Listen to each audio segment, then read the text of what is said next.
was just a week until Christmas. He had a slight headache as he rode his bike to work, but he didn't attribute it to anything. The hustle and bustle of the season, maybe. As a respected surgeon and the head of otolaryngology at St. Paul's Hospital, he was at the height of his career. It was a busy morning, but not unusually so. He was seeing patients when he dropped his pen, and as he bent over to pick it up, he lost all control and fell to the ground. He remembers hearing the paging system calling code blue. It can't be for me, he thought. I'm too young.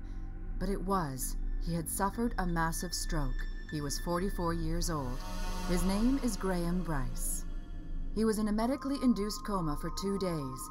His brain was swelling and portions of his skull were removed to accommodate the swelling.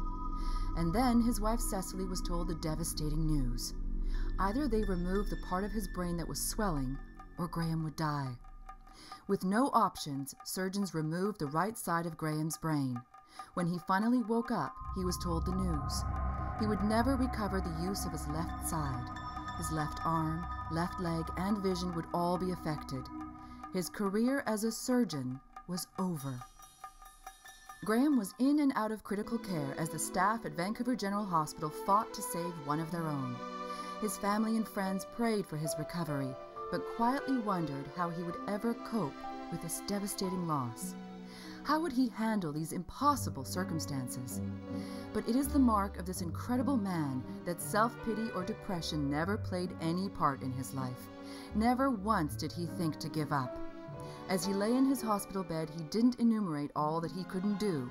He took stock of everything he could do, and it turned out that that was a hell of a lot. With medical stabilization, he was moved to G.F. Strong Rehabilitation Centre, where he spent the next 4 months adapting to his new physical reality. He had to learn to walk again, to speak and control his inflection, to see with no vision on his left side. Not his left eye, his entire left vision, from both eyes, is non-existent for him. No sooner was he discharged that he headed back to work. First for only a few hours every week, then half-time. With surgery not an option, he became an advocate, and every hour not working was dedicated to improving his physical abilities. He said that, to some extent, the person he was has gone, but another, stronger part of him had emerged and was able to engage in ways he might not otherwise have known. Not just a statement to his friends, a promise to the world, and it didn't take him long to start making good on that promise. Even in his initial stages of recovery, he continued work on a fundraiser for the BC Family Hearing Resource Society. He was chair of the fundraising committee, and it was their goal to build a new center. He also began to speak to other members of the medical community on the impact of hearing disorders on childhood education. He was instrumental in the launch of the early hearing program in British Columbia.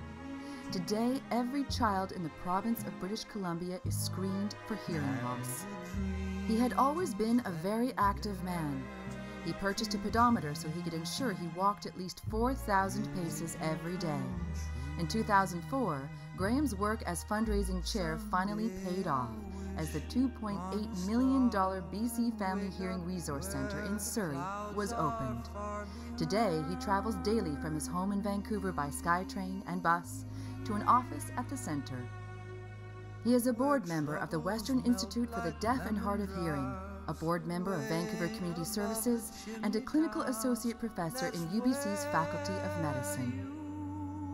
He maintains a passion for quality research and mentorship, the critical future of medical advancement.